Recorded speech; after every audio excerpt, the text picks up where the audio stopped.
নমস্কার বন্ধুরা, অভিনব চৈতিস ব্লগে তোমাদের সবাইকে আবার একবার স্বাগত জানিয়ে আজকে নতুন আর একটা ব্লগ শুরু করছি। বৃহস্পতিবার, ঘড়িতে এখন প্রায় 9:10-15 মতো বাজে। রিক বেরোচ্ছে স্কুলে। আমিও সকালবেলা উঠে স্নান সেরে রেখেছিলাম, আর ফুলটা গতকালকে বিকেলেই গিয়ে এনে রেখেছিলাম, তাই সকাল সকাল রিক বেরোবার পর পুজোটা আগে সেরে নিয়েছি। এরপর দাদাকে জলখাবার দেবো, আমরা জলখাবার খাবো। তার আগে চলো একটুখানি দেখিয়ে আসি। গতকালকেই মানে বুধবার দিনকেই আমার ছোট ঘরের জানলায় একটা অনেক বড় মনসা গাছ ছিল। এর আগে অনেক ভিডিওতে ব্লগে তোমাদের সঙ্গে শেয়ার করেছি। আর এই সমস্ত গাছগুলো সমস্ত জানলায় জানলায় বসানো ছিল। সেগুলো দাদা গতকালকেই বুধবার দিন মনসা গাছের ডালগুলো একদম জানলা দিয়ে বেরিয়ে ও ছাদের দিকে উঠছিল, তাই কেটে নাবিয়ে রেখে দিয়েছে। আর এই দিকের ছোট ঠাকুর ঘরে যে মানিক প্ল্যান্ট গাছটা থাকে, সেটা দেখো কি সুন্দর ডালপালা গজিয়ে সুন্দর কচি কচি পাতা বেরিয়ে হয়েছে, মানে গাছটা বড় হয়েছে। আর ওই কোণে যে গাছটা দেখছো, এটা কিন্তু ওইদিকে ছোট ঘরে যেটা থাকতো, ওখানে তো সারাদিন গাছটার উপর রোদ পড়তো, আর এই সমস্ত শুকি গাছ, তাই খুব একটা পাতা গজায়নি, পাতাগুলোও ছোট ছোট ঝরে ঝরে পড়ে যাচ্ছে।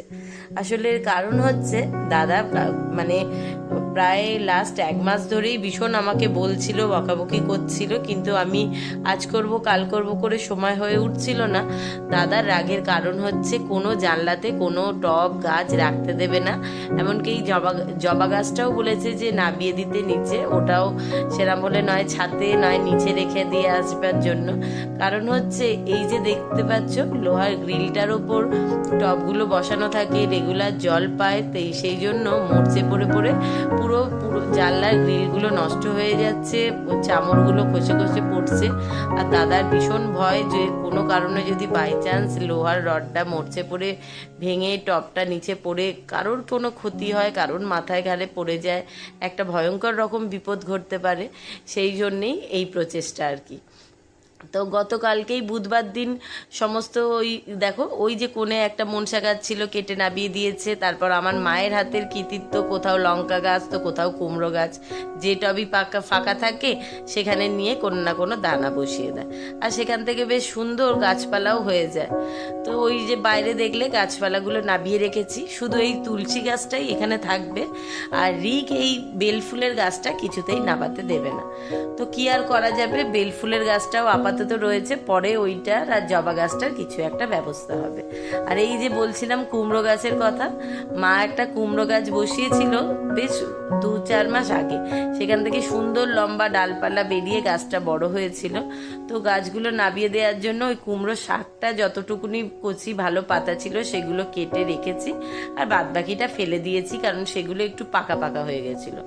আর আজকে যেহেতু সকাল থেকে আরেক কাণ্ড ঘটেছে, কাণ্ড বলতে সকাল থেকে উঠে থেকে গ্যাসটা জ্বলছে না। লাস্ট 1 মাস ধরেই ভীষণ সমস্যা করছিল, অসুবিধা হচ্ছিল, গ্যাসটার অবস্থা খুব খারাপ হয়ে গেছিল।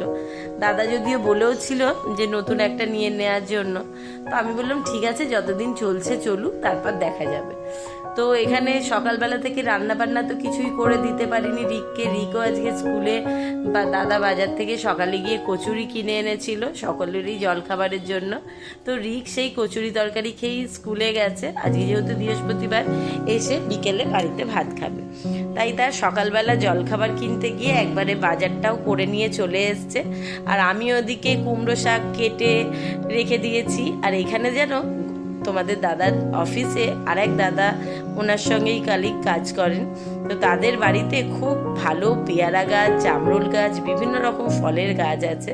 আর উনি মাঝে মধ্যেই এরকম সুন্দর সুন্দর জামরুল পেয়ারা আমাদের জন্য পাঠান, আর দারুণ মিষ্টি, ভালো খেতে। তো সকালবেলা দাদার বাজারটা হয়ে গেছে। আর বাজার বলতে আজকে যেহেতু নিরামিষ রান্না করবোই ভেবেছিলাম, তো দাদা কি আর আনবে, পটল নিয়ে এসেছিল, আর এইদিকে আম, যেটুকু যা জিনিসপত্র আনবার ছিল। তো আমি কাটাকুটি করে জায়গাটা পরিষ্কার করে নিয়ে তোমাদের দাদাকে জলখাবারটাও দিয়ে দিয়েছিলাম, কিন্তু চা করে আর দিতে পারিনি। সকাল থেকেই বেচারাকে বাইরে থেকে চা কিনে কিনে খেতে হচ্ছে। আর কি করা যাবে, সকালবেলা উঠেই গ্যাসটা জ্বালাতে এসে স্নান করে এসে রিকের জন্য ভাত বসাতে গিয়ে দেখি গ্যাস আর একেবারেই জ্বলছে না। তখন তাড়াহুড়ো করে এই যে দাদা মানে আমাদের সবসময় গ্যাস সিলিন্ডারে সমস্ত রকম যে কোনো কমপ্লেন, গ্যাস সারানো থেকে সমস্ত কিছু এই দাদাই করেন। তো জগন্নাথ দাকে ফোন করতেই উনি বলল, ঠিক আছে বৌদি, আমাকে একটু সময় দিন, আমি একটু দূরে আছি, ঘন্টাখানেক সময় লাগবে, তারপর যাচ্ছি। তো ওনার ঘন্টা ডেরেক হয়েছে যদিও, আর দেখে বুঝতেই পারলে বার্নালের অবস্থা খুবই খারাপ, একেবারে ছেড়ে বেরিয়ে গেছে। আর এই হচ্ছে আমাদের পুরনো গ্যাসটা, মানে একদম আমার রিগরা তখন অনেক ছোট, সেই সময়তে আমার শ্বশুরমশাই এই গ্যাসটা কিনেছিলেন। কিন্তু দীর্ঘ অনেকগুলো বছর, প্রায় বলা যেতে পারে 16-17 বছর টানা গ্যাসটা চলছিল। আর খুব ভালো গ্যাসটা ছিল, একদম স্টিলটা মোটা চাদরের মতো ছিল। কিন্তু অনেক দিন এক নাগারে রান্নাবান্না করে যাওয়া হয় আর কি। তলার পাইপটার মধ্যে কখনো জল, কখনো ফ্যান, এই সমস্ত পড়তেই থাকে। পরিষ্কার করার পরেও জল তো লাগে, তো ওই পাইপটাতে লিক করছিল, মানে গ্যাসটা জ্বালাতে গেলেই ধপ করে অনেকটা গ্যাস বেরিয়ে জ্বলে উঠছিল। তাও কোনো রকমের চলছিল। আর দাদাকে আগে দেখিয়েছিলাম, তো দাদা বলেছিল এটার আর কিছু করার নেই, এটাকে ফেলে দিয়ে নতুন নেওয়ার জন্য। আমি বললাম ঠিক আছে, যতদিন চলছে চলুক, তারপর পরে দেখা যাবে। ইচ্ছা ছিল অন্যরকম গ্যাস নেয়ার, কিন্তু তাড়াহুড়োর মাঝখানে সে সমস্ত কিছুই হলো না। যার আসবার আছে সেই মা লক্ষ্মী ঘরে এসে হাজির হয়েছে সকালবেলা। যাই হোক, উনি এসে তাড়াহুড়ো করে, ঘড়িতে যদি আজকে এখনো পর্যন্ত ভীষণ বেলা হয়ে যায়নি, 10:30টার মতো বাজে, উনি গ্যাসটা নিয়ে এসে নতুনটা লাগিয়ে দিয়েছে। আর এই যে পুরনো গ্যাসগুলো এখানে রয়েছে, একটা তো আমার তোলা গ্যাস থাকে, আর আরেকটার গতি ফেলে দেওয়া ছাড়া আর কিছু উপায় নেই। এদিকে ওইখানে পাকা পেয়ারা থেকে আমাদের ভোদাইবাবুকে একটুখানি টুকরো কেটে দিয়েছিলাম। আর মনের সুখে দেখো কি সুন্দর নিশ্চিন্তে মনে পেয়ারা খাচ্ছিল। যেই একটুখানি পায়ের আওয়াজের শব্দ পেয়েছে, অমনি তাড়াতাড়ি করে পেয়ারাটাকে ফেলে চনমন করে চতুর্দিকে ঘাড় ঘুরিয়ে দেখছে যে কে এসছে। এদিকে আমার রান্নার মোটামুটি একটুখানি জোগাড় করে গুছিয়ে রেখেছিলাম, বাদ বাকিটা এবার যেটুকু যা কাটা বাকি আছে কেটে নিয়ে রান্নাবান্না শুরু করব বলতে ওই যে কুমড়ো শাকটা ছিল, আজকে ভেবেছি এই কুমড়ো শাক দিয়ে আলু দিয়ে আর একদম কাঁচা লঙ্কা দিয়ে ঝাল ঝাল করে একটু আলু পোস্ত বানাবো। বৃহস্পতিবারের সকালবেলা ভেবেছি, মানে বেশিরভাগ সময়তেই হয় কি, পুজো করতে একটু বেশি সময় লেগে যায়, তো বেলার দিকে রান্নাটা একটু হালকাই থাকে। আজকে যেহেতু সকালবেলা রান্না কাজ সেরকম কিছু হয়নি, পুজোটা হয়ে গেছে, তো এদিকে মোটামুটি জোগাড়যন্ত্র করে গুছিয়ে এবার রান্না বসাতে যাব। আর আমার ঘরে সবসময়কার যারা ক্ষুদে সদস্য, মানে বাড়িতে থাকলেই, স্কুল না গেলে বা পড়ার ছুটির ফাঁকে সময় পেলেই চলে আসে এই 3 মূর্তিমান আমার ক্ষুদে 3 বন্ধু।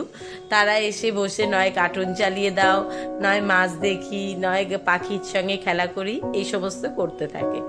তো ওরা ওদের মতো কার্টুন চালিয়ে দিয়েছি, ওদের মতো বসে দেখছে। সত্যি কথা বলতে একটু আমাকে বিরক্ত করে না, মাঝে মধ্যে তাদের একটু টুকিটাকি খাবার কিছু দিতে হয় খাওয়ার জন্য, ছোট মানুষ একটুখানি আনন্দ পায় আর কি।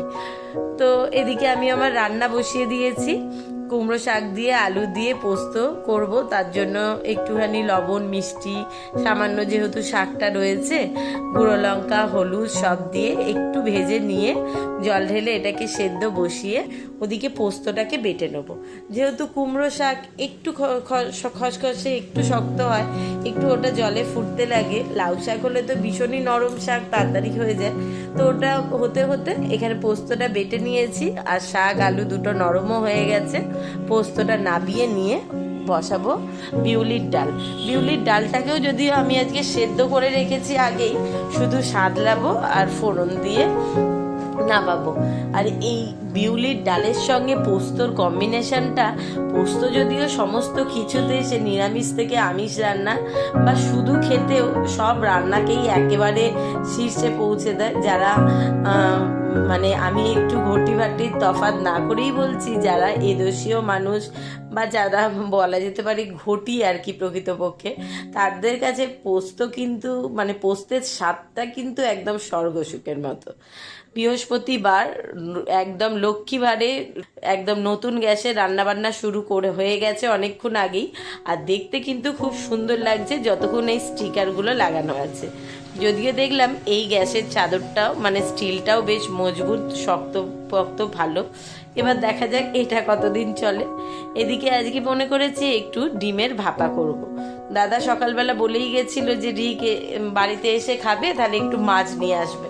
বৃহস্পতিবার দিন মঙ্গলবার দিন যেহেতু আমাদের মাছটাই বেশি হয়, কিন্তু আমি বারণ করেছিলাম, কারণ কতক্ষণে গ্যাস আসবে, কি রান্না করব বুঝতে পারছিলাম না তখন, তাই ভেবেছিলাম আজকে ডিম করে চালিয়ে নেব। এদিকে একটু পোস্ত আর 2 রকম সর্ষে নিয়ে রেখেছি, এটা একটু ভাপার জন্য মশলাটা রেডি করব। আর ওদিকে তো দেখতেই পেলে যে আলু পোস্ত আর হচ্ছে বিউলির ডালটা হয়ে গেছে, ভাতটা হয়ে গেছে, ফ্যান ঝরতে দিয়েছি, আর ডিমও সেদ্ধ করতে বসিয়েছি। আর কিছু করব না, একটু শুধু পাঁপড় ভাজা আর পটল এনেছে, যদি হয় 2-4টে পটল ভাজা, এই করব। তাহলেই দুপুরের রান্না কমপ্লিট। আর বিকেল বেলার জন্য আজকে মনে করেছি আলু পটল পেঁয়াজ দিয়ে তরকারি, অমলেট তো মানে রেডি থাকে, ওটা তো রোজকার রাত্রিরের খাবার, মানে রুটির সঙ্গে ডিমের অমলেটটা করে দিতেই হবে, দাদাকেই কি আর রিককেই কি। মোটামুটি শুকনো মশলাগুলোকে একটু ঘুরিয়ে নিয়েছি। এবার এটার মধ্যে একটু কাঁচা লঙ্কা আর টক দই দিয়ে ভালোভাবে পেস্টটা বানিয়ে নেবো।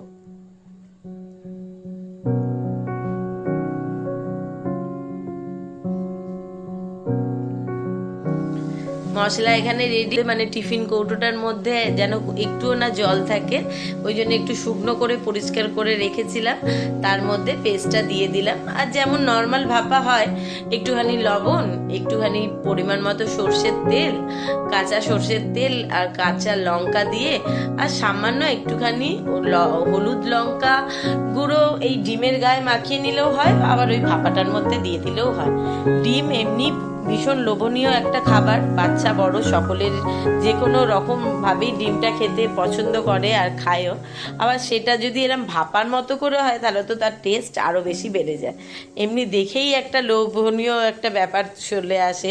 সর্ষে পোস্ত কাঁচা লঙ্কা সর্ষের তেলের এই যে একটা ঝাঁঝালো কম্বিনেশন, এটার স্বাদ কিন্তু সত্যি সত্যি মুখে বলে প্রকাশ করা যায় না। তো এখানে সমস্ত উপকরণগুলো একসঙ্গে মিশিয়ে নিয়েছি, আর ডিমগুলো তো সেদ্ধ করাই ছিল, ওটার গায়ে 4-5টা করে বেশ সুন্দর করে ছুরি দিয়ে লম্বালম্বি করে একটুখানি চিড়ে দিয়েছি, তাহলে ভাপার গ্রেভিটা ডিমের ভেতর ঢুকবে আর টেস্টটা কিন্তু দারুণ সুন্দর আসে। ব্যাস হয়ে গেছে, এটাকে ভালোভাবে মাখিয়ে নিয়ে এবার একটু মানে কড়ায় জল ফুটতে দিয়ে ভাপে বসিয়ে মিনিট 5 থেকে 7 করে নিলেই হয়ে যাবে।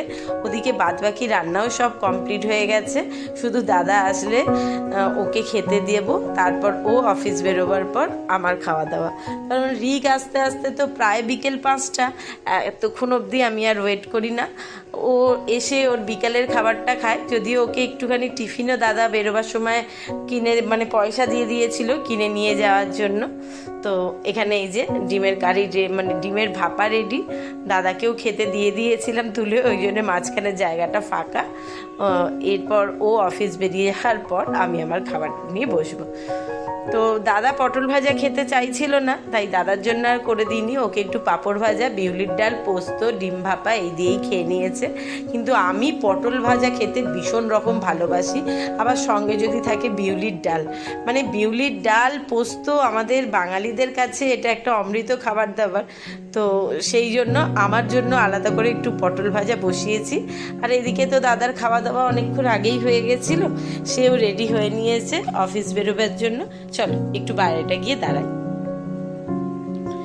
এই যে আমাদের বাড়ির সামনের রাস্তাটার অবস্থা, একটু বৃষ্টি হতে শুরু হয়েছে কি হয়নি, সারা রাস্তা একবারে যেন নদী বইছে, মানে এক পা ডুবে যাবে এমন জল।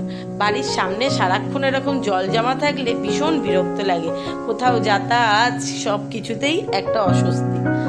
দাদা বেরিয়ে যাওয়ার পর খাওয়া দাওয়া সেরে আমি টুকিটাকি ঘরের জামা কাপড় গোছানো চাদর ঠিক করা এই সমস্ত কাজ করতে করতে আবার 3 মূর্তি এসে হাজির।